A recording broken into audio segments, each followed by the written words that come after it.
Abra sua Bíblia no livro de Provérbios, capítulo de número 3. Pode permanecer sentado, meu irmão. No livro de Provérbios, capítulo de número 3.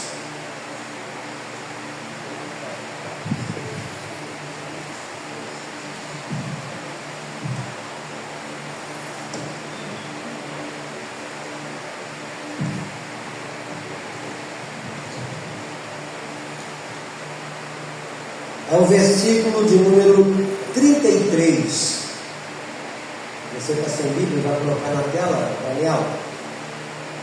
Provérbios 3, versículo 33.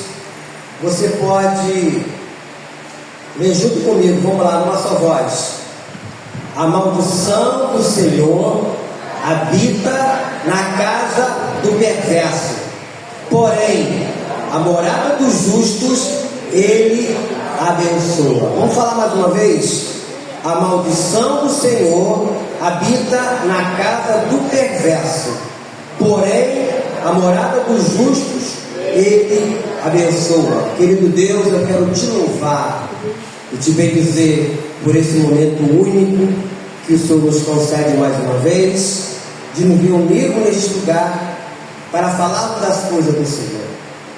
Me ajuda, Deus amado, nessa administração. Que eu não acrescente nada, eu não tire nada do que está escrito aqui, mas tudo que eu falar e fizer, seja para a honra e glória do nome santo do nosso Senhor e Salvador Jesus Cristo, e que todos digam amém. Amém. Aqui nesse texto, meus irmãos, fala de dois diferentes tipos, vamos falar assim, de casa. A casa do perverso e a casa do justo. A casa do primeiro amaldiçoada e do segundo é abençoada. E nós vemos isso no decorrer do tempo na vida de pessoas assim. Porque Deus, Ele abençoa com proteção. Aí nós vamos ficar aqui um bom tempo falando de várias passagens. Quando Ele fala, praga nenhuma chegará à tua casa ou à sua tenda. E como eu falei ainda há pouco, a família ela tem sido atacada por várias coisas. Pelo ateísmo, mundanismo, materialismo, consumismo, ativismo, individualismo. Eu vou especificar isso aqui. O que é o ateísmo? O ateísmo é a falta de crença em Deus.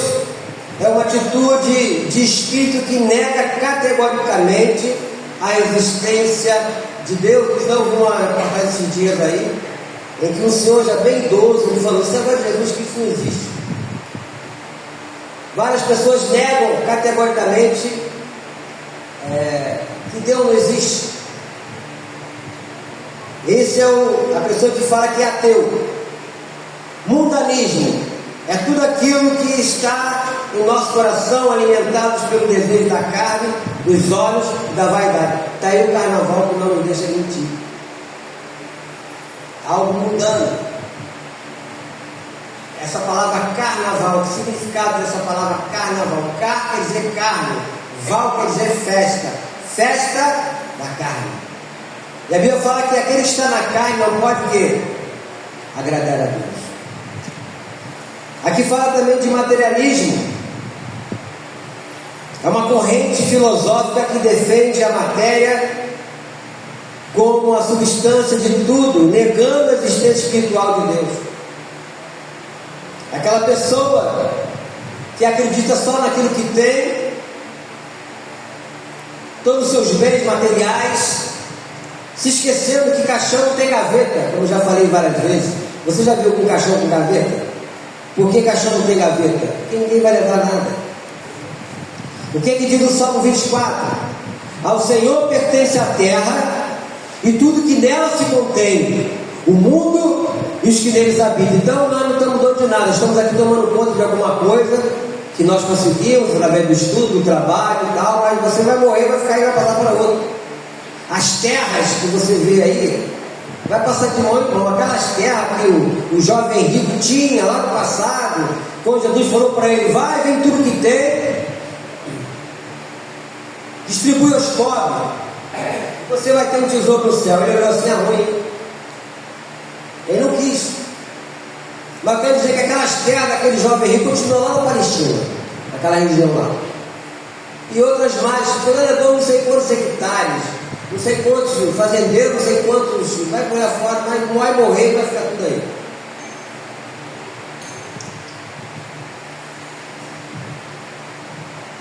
Consumismo, ato de comprar bens e serviços de forma excessiva, exagerada, muitas vezes desnecessária, impulsionado por desejo, status e influência sociais em vez de necessidade. Essas pessoas são influenciadas pelos influenciadores que tem aí. Então eu fico achando aquilo ali, né? O consumismo. Então isso tudo tem afastado as famílias da presença de Deus. O que é o ativismo? Sinônimo de manifestação ou protesto nas ciências políticas, sinônimo de militância, a pessoa que milita a favor de alguma causa e ela fica tão preocupada com isso que ela se esquece de Deus. Deus fica em segundo, nem em segundo, terceiro, não fica em plano nenhum na vida dessa pessoa. É uma pessoa ativista. E tem também o individualismo. É a valorização do indivíduo como sendo moral e social, defendendo sua autonomia, liberdade, direitos, aquela história do politicamente correto, né? Sobre os interesses do grupo ou Estado, opondo-se coletivamente. Pessoa que se acha autossuficiente. Queridos, pode ser o cara mais forte que for, ele pode ser o bambambam. Se um bichinho chamado de pernilongo da dengue picar ele cai em nocaute. Toda a sua força vai por terra. Um pernilongo, você aperta ele assim, você esmaga ele, mas se picar a pessoa com toda a sua valentia, com toda a sua autossuficiência, essa pessoa vai pro chão. Então esses requisitos que eu disse aqui, ateísmo, mundanismo, materialismo, consumismo, ativismo, individualismo, tudo isso tem afastado as pessoas de Deus. Por querer ficar excessivamente, entre aspas, esbelto, as pessoas tomam anabolizante. Eu vi uma pessoa um dia no shopping, os braços desse homem pareciam uma bola aqui, ó. A batata da perna dele estava um negócio horrível, estava virado para o lado. Nós chamamos, eu falo batata da perna da minha época, que agora é panturrilha, né? Então a pessoa ela vai tomando aqueles remédios, né? Tem um primo da minha esposa, da Jandira, que até hoje agora está fazendo hemodiálise. Ele tomava essa negócio de bomba, que eles falam bomba, rebentou o rim dele. Agora está fazendo 3 vezes na semana hemodiálise. Ataca o rim, ataca o fígado, ataca o coração, quando a pessoa não infarta. Ou seja, a pessoa individualista. Deus fica de lado. É isso que o inimigo tem feito e colocado na mente das pessoas. Então, Satanás tem minado a família. Flechas, dardos venenosos têm sido lançados para dividir, destruir, desintegrar, desarticular, ridicularizar, enfraquecer a família. Tudo isso começou lá no Éden, quando a mulher enganada, havia só um casal, e eles viram que o fruto era bom, só que não era proibido de comer, aí começou a desgraça da humanidade, todo mundo conhece a história. Então o papel do diabo qual era? Em João 10:10, matar, roubar e destruir. Então ele tem atacado a família para atacar a igreja e obviamente atacar a sociedade. Nós estamos vendo aí o que tem acontecido. Quantos casos de violência, né? Nós estamos vendo aí, parece que aumentou assustadoramente o caso de feminicídio. É uma ação demoníaca. que usa esses homens para praticar essas maldades. Deus abençoa a família com provisão. Nós vemos uma época difícil. A família tem sido atingida na sua vida econômica, mas eu vejo que Deus é um Deus que provê.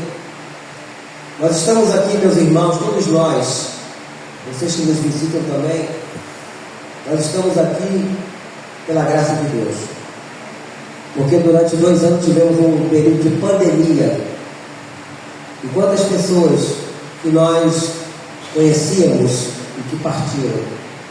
Se nós estamos aqui porque Deus nos guardou, Deus nos protegeu, Deus nos livrou desse mal que atingiu o mundo inteiro. O mundo inteiro foi atingido por isso.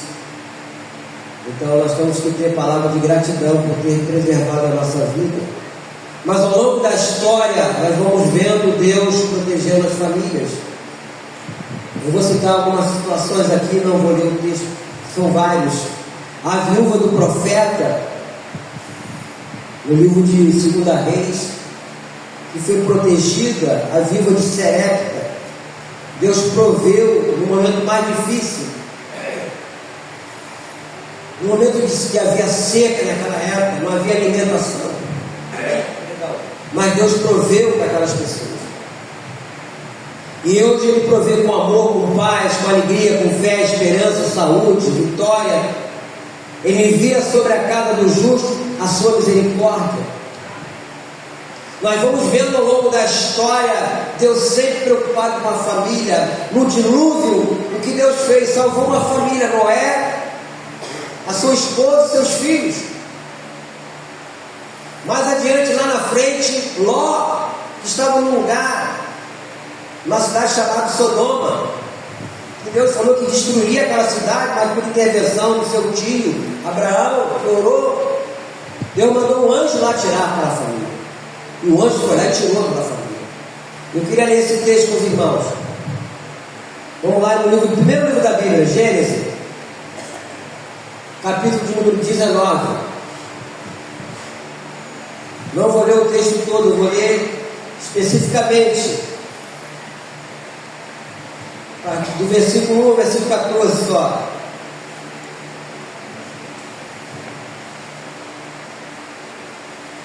Quando Deus manda um anjo na casa desse homem, de Ló, que diz: ao anoitecer vieram os 2 anjos a Sodoma, e cuja entrada estava Ló sentado.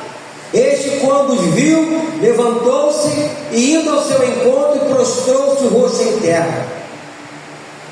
E disse-lhes: eis agora, meus senhores, vinde para a casa do vosso servo, pernoitai nela, e lavai os pés. Levantar-vos-eis de madrugada, e seguireis o vosso caminho. Responderam eles: não, passaremos a noite na praça. Estou-lhe muito. E foram e entraram em casa dele. Deu-lhes um banquete, fez assar os pães asmos e eles comeram. Mas antes que se deitassem, os homens daquela cidade, olha só, cercaram a casa, os homens de Sodoma, tanto os moços como os velhos, sim, todo o povo de todos os lados. E chamaram por Ló, e lhe disseram: onde estão os homens que à noite entraram em tua casa? Trazemos fora a nós para que abusemos dele. Olha só que ousadia. Saiu então Ló, a porta fechou-a após si, e lhe disse: rogo-vos, meus irmãos, que não façais mal. Tenho 2 filhas virgens, eu vou-las trarei, tratai-as como vos parecer, porém nada façais a estes homens, porquanto se acham sob a proteção de meu teto. Eles, porém, disseram: retira-te daí. E acrescentaram: só ele é estrangeiro, veio morar entre nós e pretende ser juiz em tudo. A ti, pois, faremos pior do que a eles. E arremessaram-se contra o homem, contra Ló, e se chegaram para roubar a porta. Porém, os homens, estendendo a mão, fizeram entrar Ló e fecharam a porta. E feriram de cegueira aos que estavam fora, desde o menor até o maior, de modo que se cansaram à procura da porta. Então disseram os homens a Ló: tens aqui alguém mais dos teus genros, e teus filhos e tuas filhas, todos quanto tem na cidade? Fazê-los sair deste lugar, pois vamos destruir este lugar, porque o seu clamor se tem aumentado, chegando até a presença do Senhor, e o Senhor nos enviou a destruir. Então saiu Ló e falou ao seu genro, aos que estavam para casar com as suas filhas, e disse: levantai-vos, saí deste lugar, porque o Senhor há de destruir a cidade. Acharam, porém, que ele gracejava com eles. Esses genros de Ló tiveram a oportunidade de dar salvação. Hoje nós pregamos o Evangelho, meus irmãos, e quantas pessoas ficam gracejando da gente, quantas pessoas zombam, né? Há 48 anos eu sirvo o Senhor Jesus, e quantas vezes eu já ouvi pessoas falando coisas a meu respeito. Eu não discuto, eu não brigo com ninguém, eu só oro por essas pessoas. Eu Senhor, tem misericórdia. Nós não sabemos nem o dia nem a hora que Jesus vai voltar, mas ele vai voltar. Aqui nós vemos que Deus tirou uma família de um lugar onde ele ia destruir. Este lugar, aqui, nosso, todos os outros lugares, o mundo inteiro ainda funciona por causa da igreja do Senhor. O dia que a igreja subir, esse lugar vai pegar fogo. As coisas estão acontecendo, as desgraças estão, mas ainda não é o fim, é o princípio das dores. Porque Deus tem a sua família, que somos nós, neste lugar. Deus não vai destruir esse lugar com a família dele aqui. Só o dia que a família subir. Foi o que Deus fez lá. Tirou Ló, tirou a sua esposa.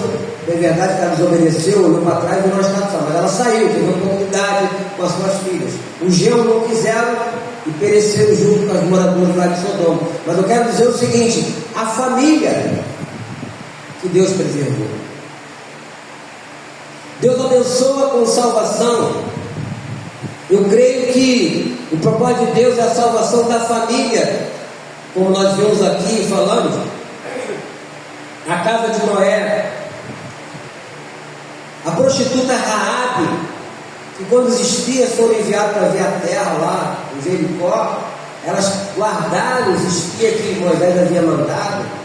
Isso serviu para que quando aquela cidade foi destruída, a única casa que ficou de pé foi a casa dela e da família dela.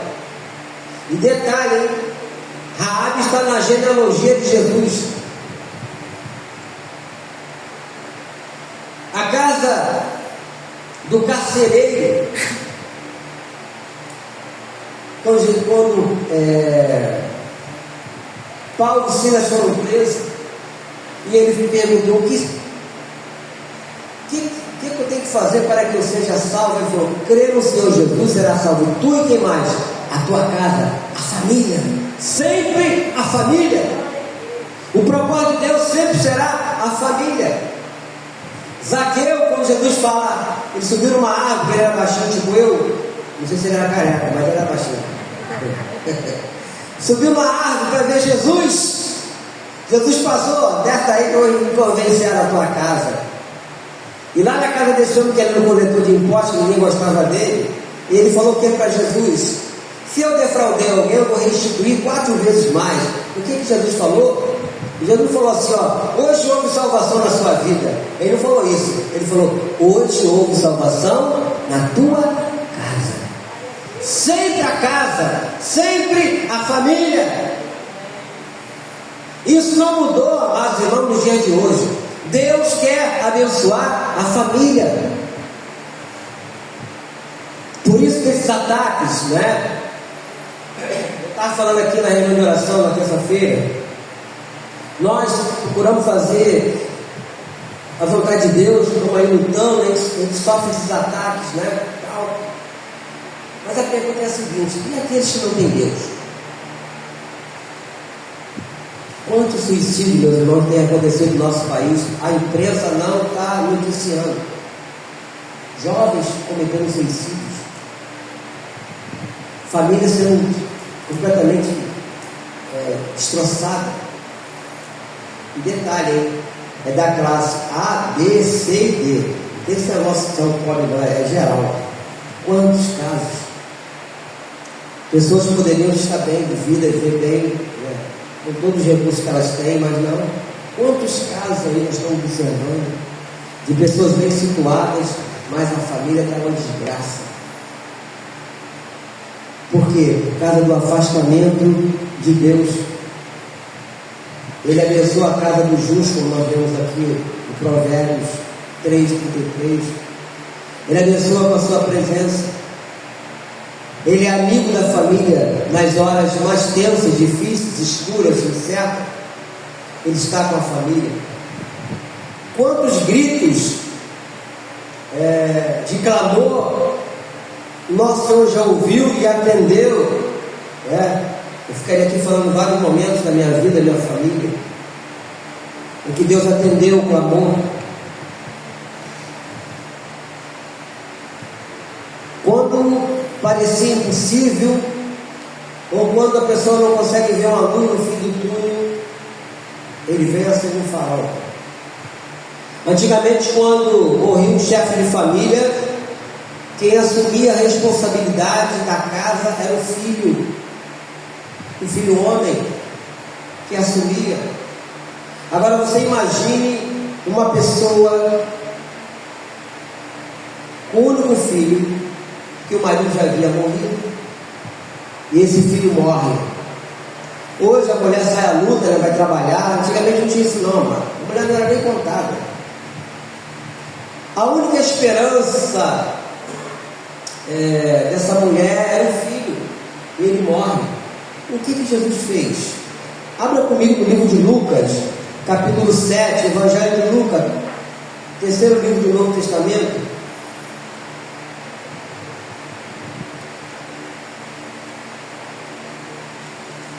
Lucas capítulo 7, eu vou ler a partir do versículo 11.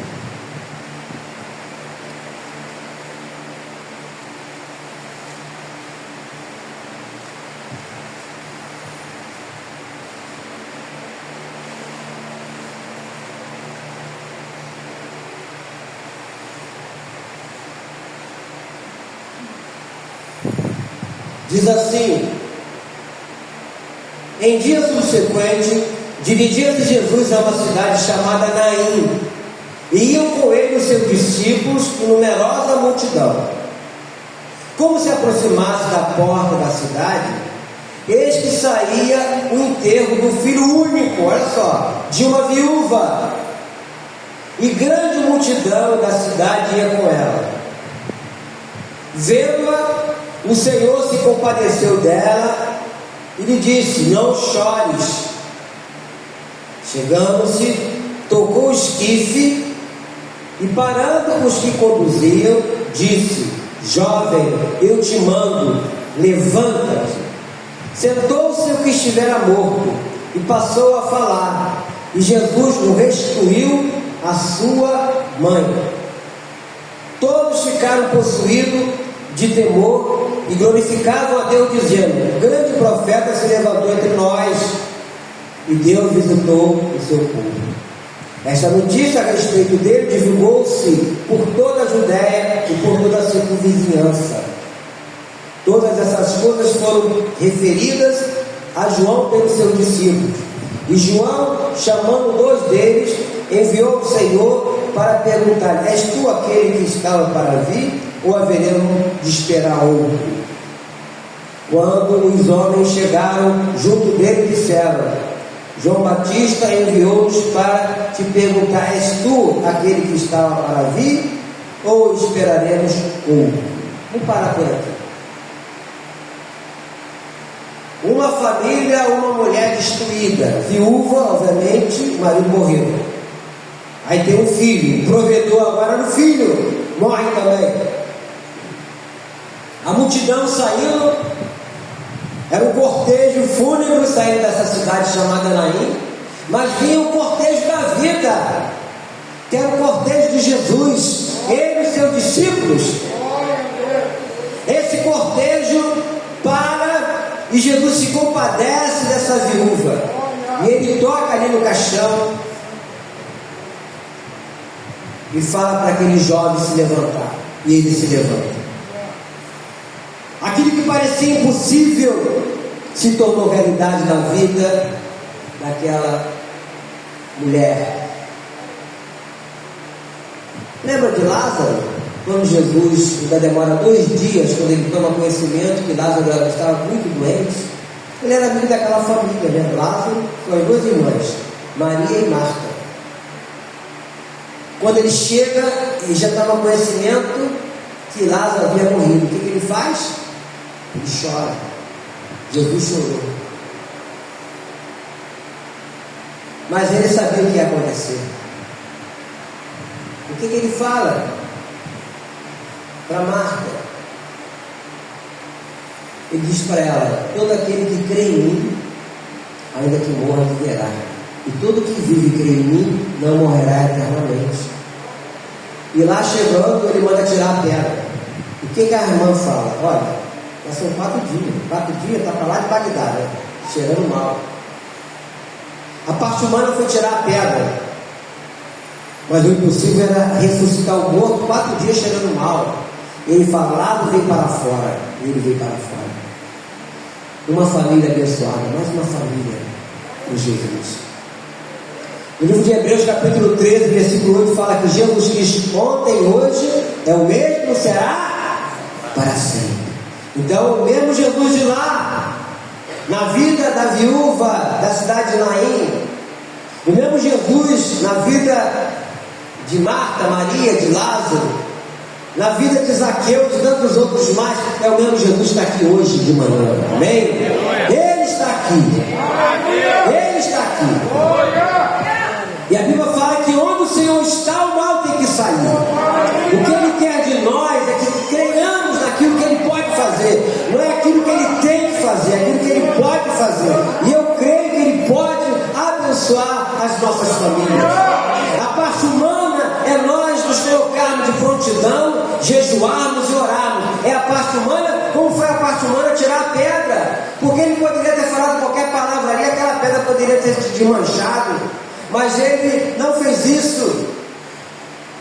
Jesus não vai jejuar por mim e por você. Eu que tenho que jejuar, eu que tenho que orar, para pedirmos pela família diante desses ataques. Outra coisa que eu já falei aqui, vou falar de novo. A Europa, meus irmãos, está vendo um período muito difícil, porque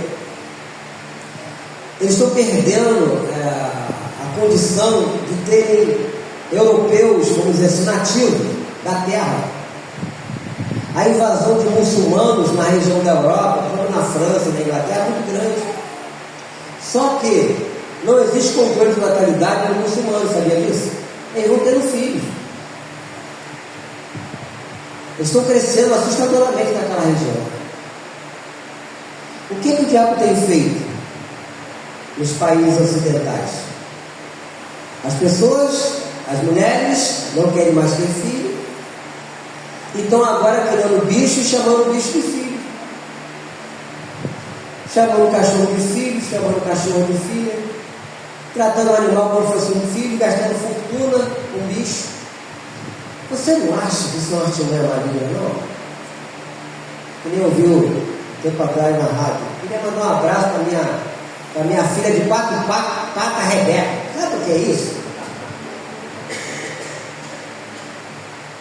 Pessoas estão morrendo por causa do animal, dando a vida por causa do animal.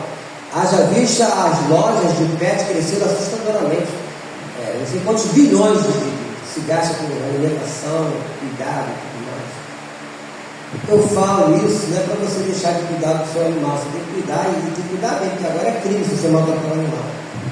Mas nunca trata o animal como seu filho, nunca chama ele de filho. Ele não é teu filho. Lê a Bíblia. Deus não manda ninguém chamar bicho de filho. Deus manda te dominar um animal, mas nunca ser filho. Filho é aquele que nasce através gerado de um pai com uma mãe, esposa e esposa. Isso é filho. Fora isso, não é filho. E o diabo tem feito isso. Uma coisa muito sorrateira. E as pessoas estão se deixando levar, até crente, se deixando levar por isso. Se apaixona pelo animal, tem que cuidar, tratar com carinho, amém. Claro que tem que ser assim, mas nunca trata o animal como se fosse seu filho. Me retrasado, uma senhora lá em São Paulo, para proteger o seu bebê do ataque do cachorro dela, que ela criava há 2 anos, o pitbull. O que fez o cachorro? Matou ela. Ela amava aquele cachorro. O cachorro matou ela. Então, cuidado.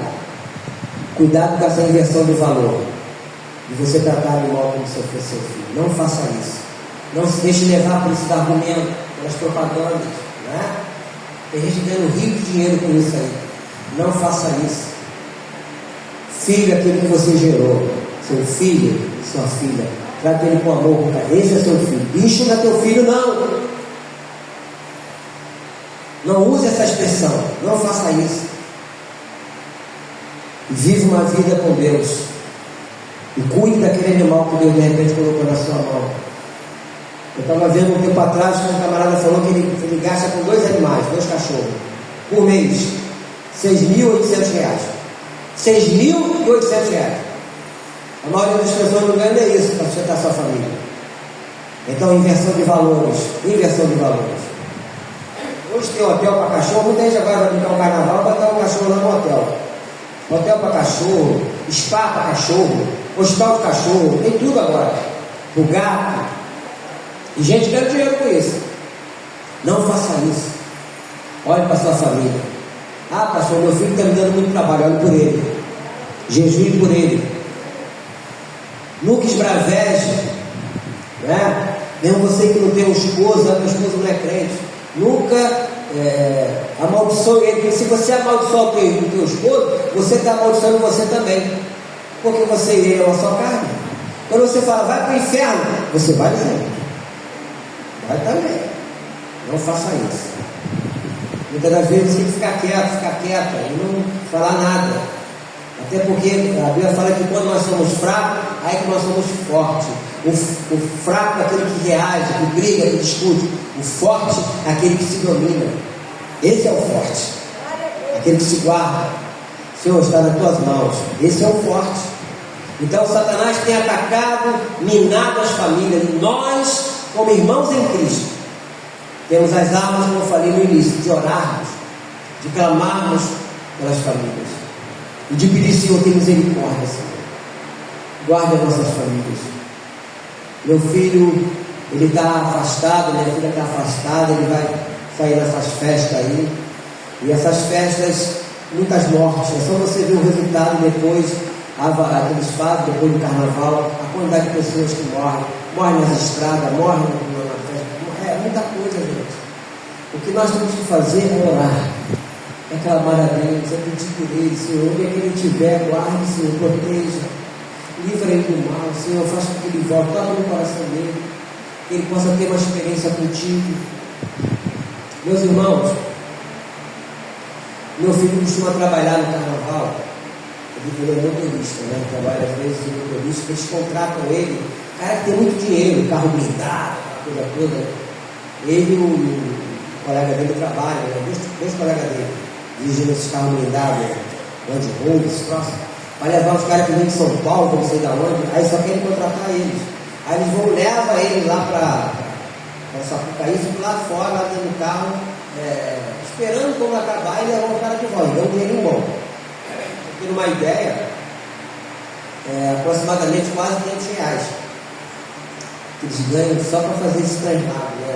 Hotel, eu fosse pai, as pessoas praticam sexo na rua, na cara da polícia, a polícia não faz nada, é um negócio assim absurdo, né? Então, meus irmãos, é uma podridão.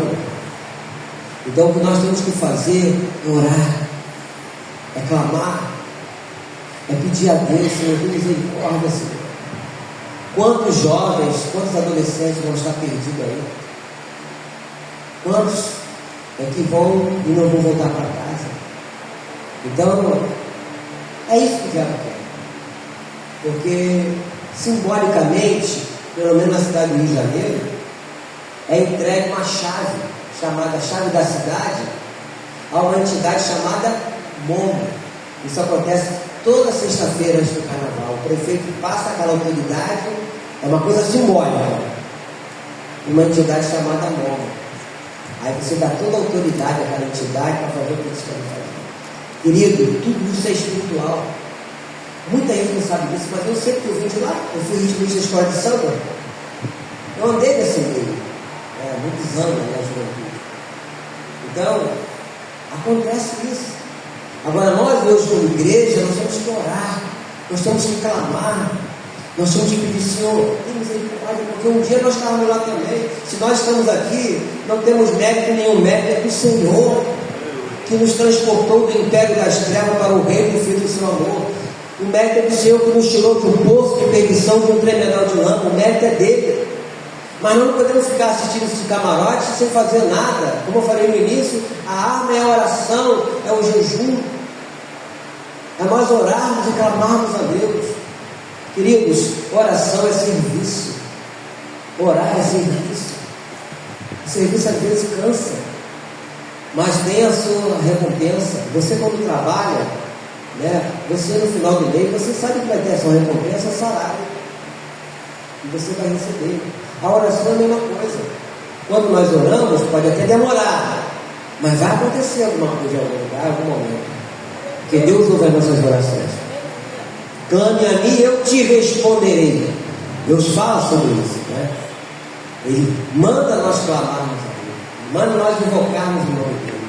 E eu queria que você ficasse de pé. Quero orar por você e por sua família.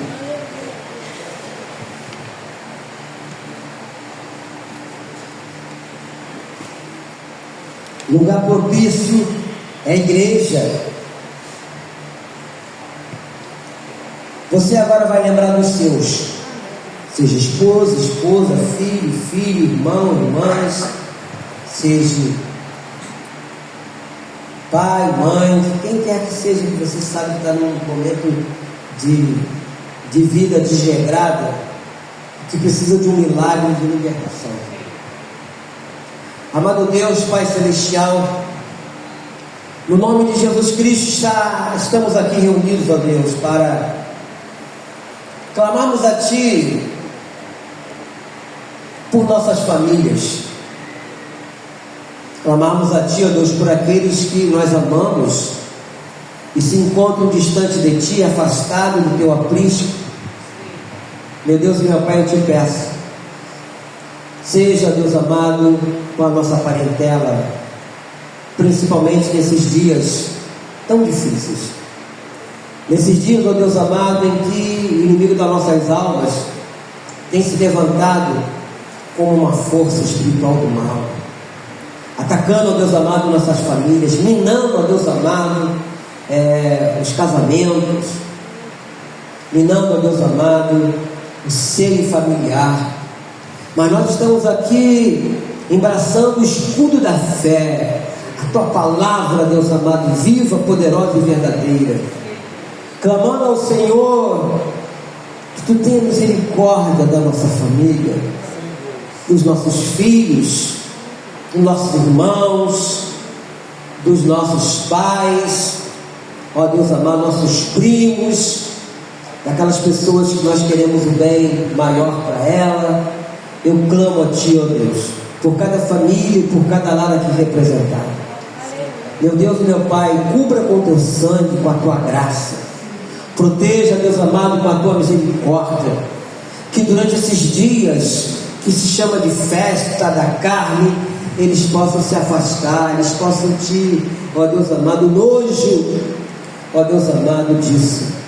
Meu Deus e meu Pai, em nome de Jesus, eu oro por você que está aqui nesta manhã, eu oro pela tua família, eu peço a Deus que tenha misericórdia, que te ajude na sua oração, no seu clamor, do seu dia a dia. Vamos estar durante esses dias em jejum e oração, clamando pela família, clamando por nós, pela nossa vida também espiritual. Meu Deus, que possamos sair fortalecidos, avivados, consagrados depois desses 15 dias, para que possamos enfrentar as forças espirituais do mal, os dardos inflamados pelo inimigo das nossas almas, os principados e potestades, Então, ó Deus amado, dê ânimo, meu irmão e minha irmã, para que ninguém venha, Deus amado, esmorecer, mas que possa prevalecer, que possa perseverar durante esses dias. Meu Deus e meu Pai, toma em tuas mãos cada lar, cada família, Deus, abençoando, encorajando, fortalecendo, ó Deus amado, dando vigor, não somente físico, mas também espiritual, ó Deus amado, para que nenhum da nossa família venha se perder durante esses dias, mas que sejam fortalecidos, no nome do Senhor Jesus. E que Deus Pai, meu irmão, minha irmã, te abençoe e te guarde e te dê a paz. E que o Senhor te abençoe rica e abundantemente. Não se esqueça que o nosso Deus é um Deus bom em todo o tempo. E que Deus te abençoe por um excelente dia, amém? Quero cumprimentar você aqui na saída.